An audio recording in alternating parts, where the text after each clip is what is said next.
Hi, it's Dennis Daly.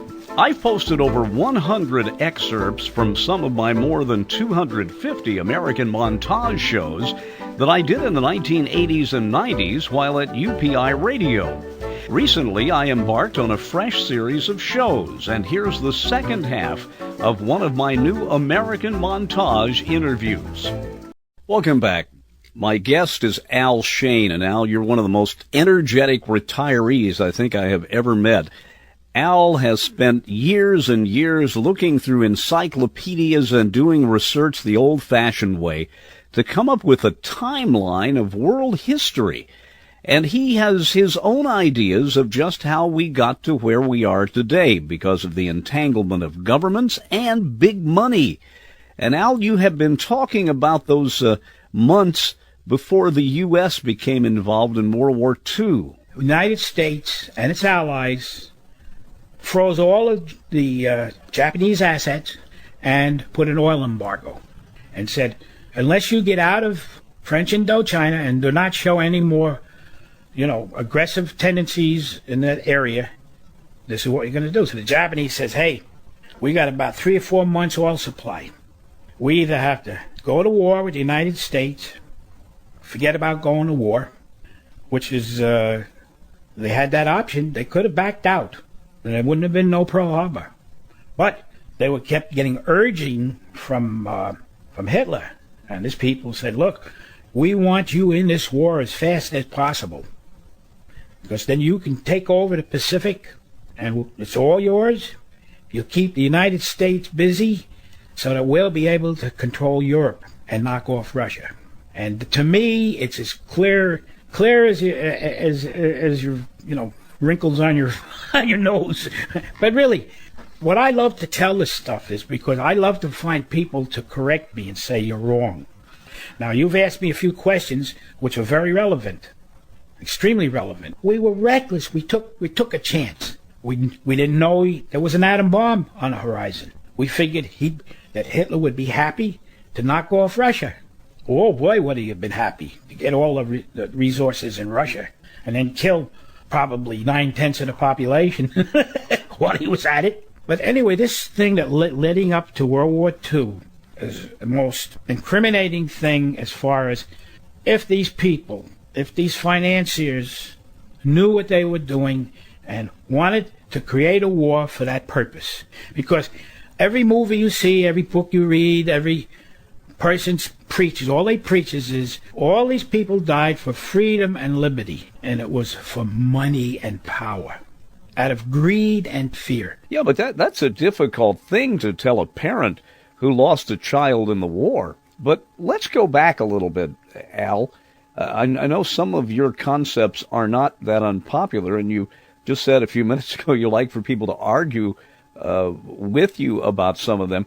Go back to World War I again and show us how all those entanglements happened. 1912, a senator from Louisiana named Arsène Pujol decided to investigate Wall Street. Why? Did Wall Street hire him to investigate them so it would make them look good? Or was this a legitimate thing? I don't know.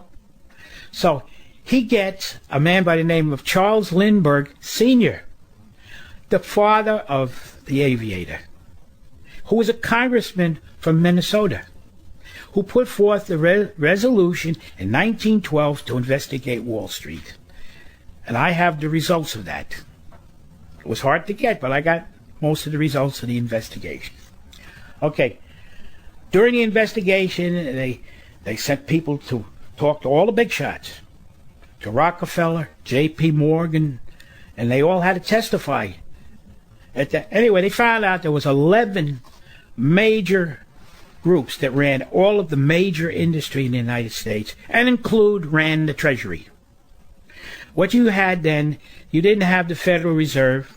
You had a monetary commission that was run by a Wall Street financier. They're the ones who set the interest rates and how much money the Treasury would print.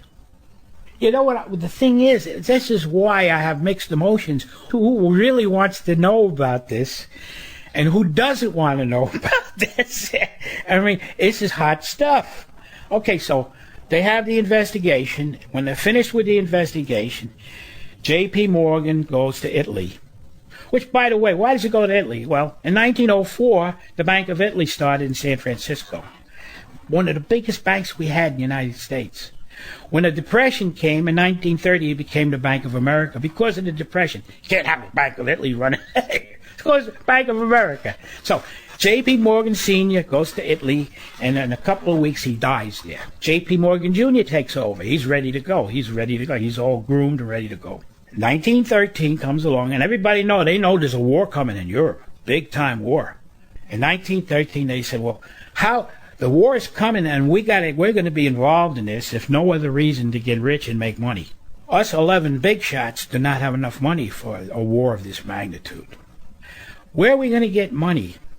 They passed the 16th Amendment to the Constitution, which was income tax. Never before was it legalized. It was passed by the Supreme Court one time, and it was knocked down. Finally, in 1913, the 16th Amendment was passed, income tax. That's where they're going to get the money to invest in the war, and at the same time start a draft up. So, in 1913, the same year, they formed the Federal Reserve, which is supposed to be the watchdog for the Treasury.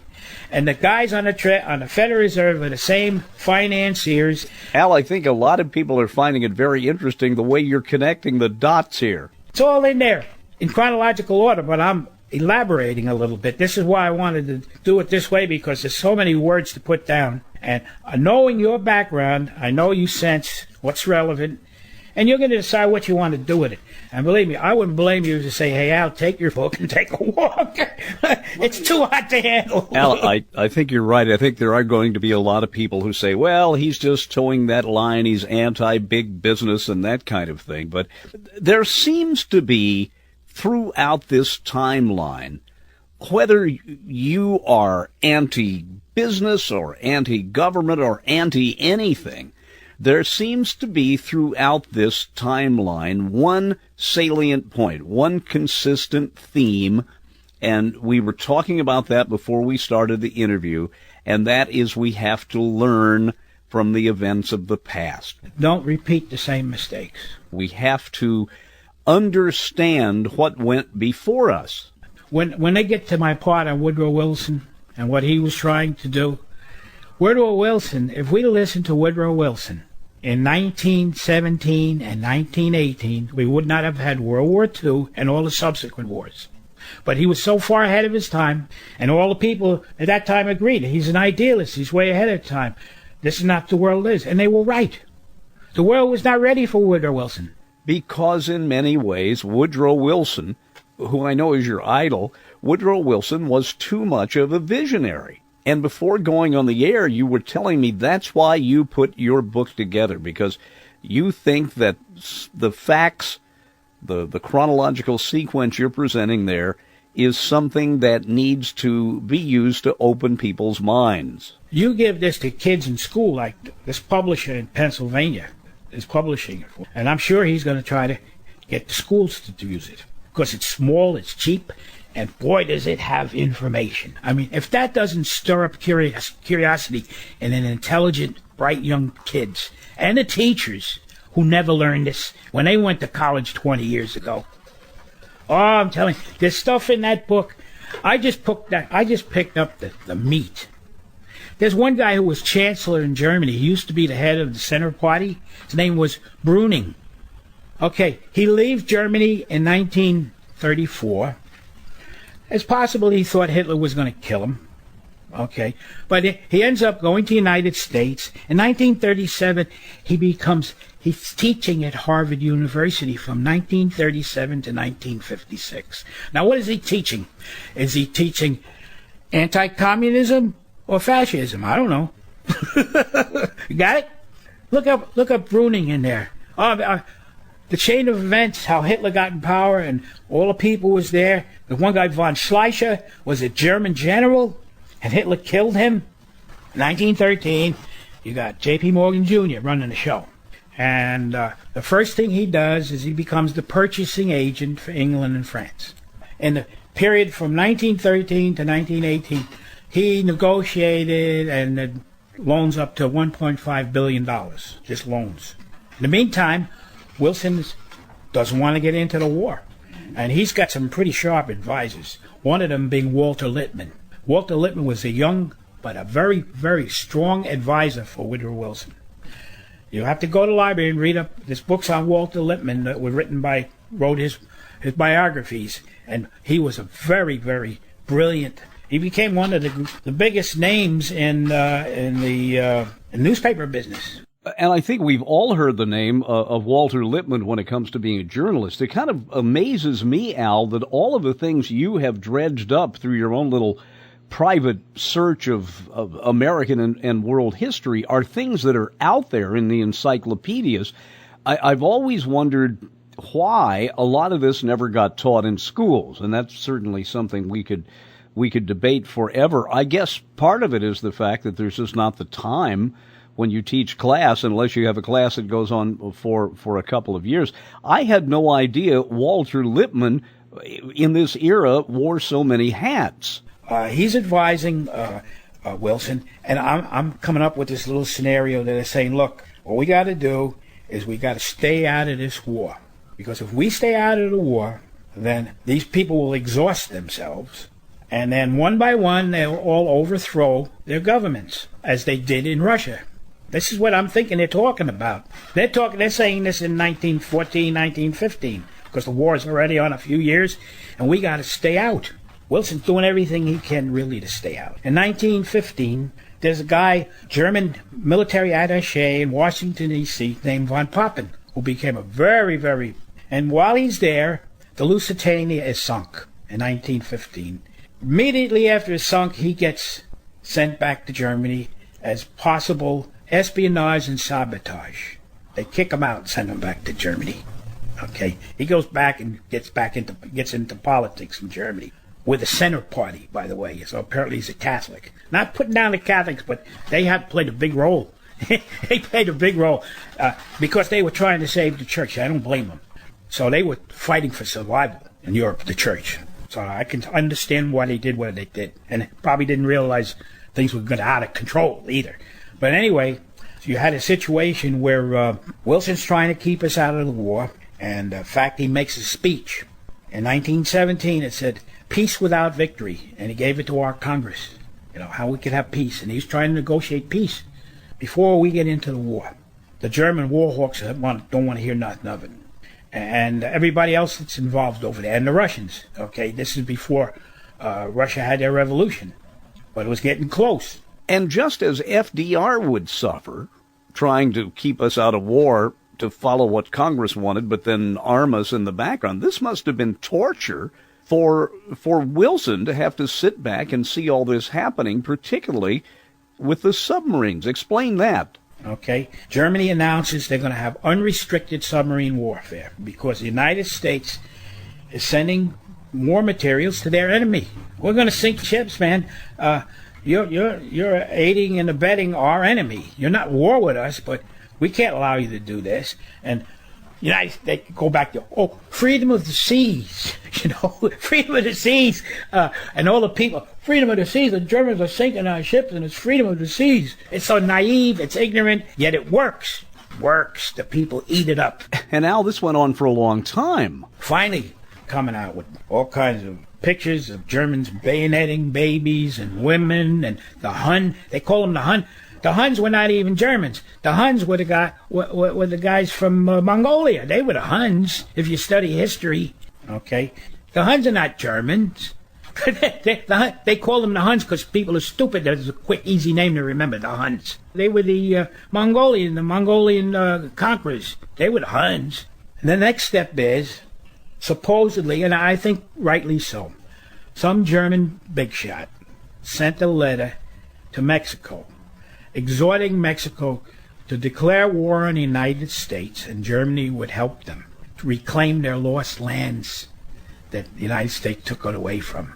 And supposedly a letter was even sent to Japan to get them involved, to keep us busy in the Pacific, even back then, in 1917. Anyway, when they put that in the newspaper, Germans sent a letter to Mexico asking them to declare war. over there, over there. They start singing a song, getting all ready, And meanwhile, naturally, Wall Street's ecstatic. I mean, they're going to make billions on this. This is the way to go. I mean, this is the military-industrial complex getting its feet wet in the United States. Big time. Big time. So, next thing is they force Wilson to declare war on Germany because of these events. The unrestricted submarine warfare, the threat of Germany telling Mexico to go to war against us, okay, and all kinds of other propaganda that was built in. Meanwhile, in the United States, the Russian Communist Party, led by a woman named Emma Goldman and some other guys, they're against the draft. They don't want the United States to go into war. Why? Because if the United States goes into war, one by one, they all go communist. France, Germany collapses, France collapses, and that's what the communists want.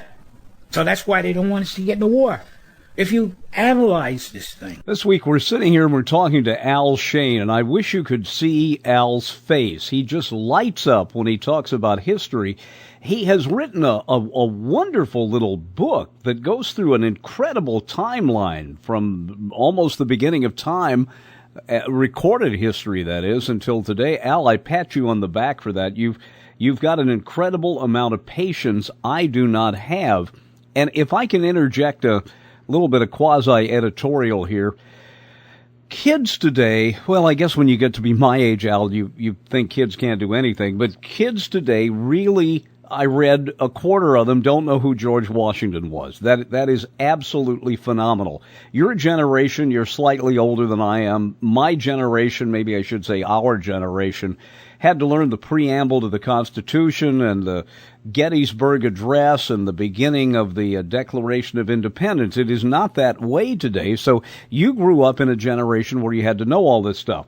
All right, I mentioned that because what you have put together is very, very analytical. I know the answer to this question already, but I want to ask it to you for the sake of the listeners, and that is, what did you do during your career? It was not working as a historian. I worked in the electronics industry in production as a production analyst, so somebody thought I could analyze things. So maybe I do have a little knack. But anyway, this is how we got into World War I. We were forced into it with those conditions. So then I go to my little scenario, Lippmann, Colonel House, another one of his big shots. They all get together. Well, look, here's the story. We have to get into war. Let's get it over as soon as possible. And then after the war, we'll save the world. We'll come up with this 14 points. We'll have a League of Nations. We'll have total disarmament and the war to end all wars. But in the meantime, 2 months later, the Russians have their first revolution in February up there in St. Petersburg. And after they have that revolution in St. Petersburg, the next one is down Moscow. In the book there, I have the exact dates. The situation was that we didn't get into the war until after Russia had its revolution started, because the idea was, one theory, if you want to look at the right-wing theory, would be that we must end the war before the rest of Europe succumbs to revolution. We got to help France and England survive the war, otherwise all of Europe is going to go communist. Al, that is a pretty sweeping assumption. How do you back that up? How does your research show that was one of the rationales back in World War I? After we signed the armistice in 1918, the Germans revolted in Berlin. The German communists revolted 2 times, and they were fine. One of them was called the Spartakists, revolution of the slaves, the guys who used to fight. The gladiators. The gladiators. That was Spartacus. Germans call themselves the Spartakists. Spartacus revolution, to overthrow the system there, to have communism. So after this, all of the countries got together and they sent troops into Russia to try to get their guy in power, which was the so-called White Russians, a more moderate revolutionaries they felt that they could deal with, like we have done in every war since then. We're still doing, which is normal. It's the best human beings can do. Give it all a complex quagmire, quicksand of consternation we're in. What else can we do? We just struggle. We just struggling, trying to do what they think is right. We have England, France, United States, Japan, and Czechoslovakia send troops into Russia to try to get the revolution their way. And that lasts till about 1921. Finally, they figured the job is too big. So they get out and they figure out the next plan came in 1924 when they said, well, what we'll do is rearm Germany. Boy, I'm telling you, if this isn't logic, pure logic, I mean, I'm embellishing a little bit, okay, putting my own spin on it, but by George, it's hard. I would love to somebody give me some arguments to the contrary. Al, I can guarantee you this. You not only have brought up a lot of times and dates and facts, and I'm sure the spin you put on things has aggravated some of the people listening, but it is indeed thought-provoking. You know, when I think of history, I think of something that happened to me in one of my earliest radio assignments. I was working in southern Indiana, and I did a talk show every Sunday night, and I don't know if anybody listened. I mean, I was 23, 24, something like that. And one week we didn't have a guest, and the boss found a guest, Judge Curtis Shake. He was the oldest practicing attorney in Indiana. He had been Chief Justice of the Indiana Supreme Court, was one of the kids who formed Sigma Pi fraternity, former president of Vincennes University. I introduced him as the man who needed no introduction. And then I opened an envelope the boss had left me with the first question I should ask. I opened up the envelope and my hair stood on end. I asked him, Judge Shake, what was it like to have been one of the justices at the Nuremberg war crimes trials? And all of that goes together. You know, history is an incredibly complex and interesting thing. Al Shayne, thanks for sitting down and talking to us today. I hope it's giving you some new insight and to new events that actually happened. It's all listed in my little chronology workbook. And you were instructed to draw your own conclusions. Do the best you can with it. Best of luck. And what's really fun about Al Shayne is here's just your average sort of guy who had a lot of different jobs during his life, but suddenly became obsessed with history. And he went out and researched it the old-fashioned way by going through encyclopedias, making thousands of pages of notes, and then coming up with his own timeline, which he published in book form. As I say, I ran into Al in a fast food restaurant. We started talking, and I realized, hey, this guy has a story to tell, even if you might not agree with his spin on history. Al Shayne. I'm Dennis Daly. Join me here on YouTube for more interviews from my American Montage series. I hope you enjoyed this interview from my new American Montage series. Check out YouTube for more. I'm Dennis Daly.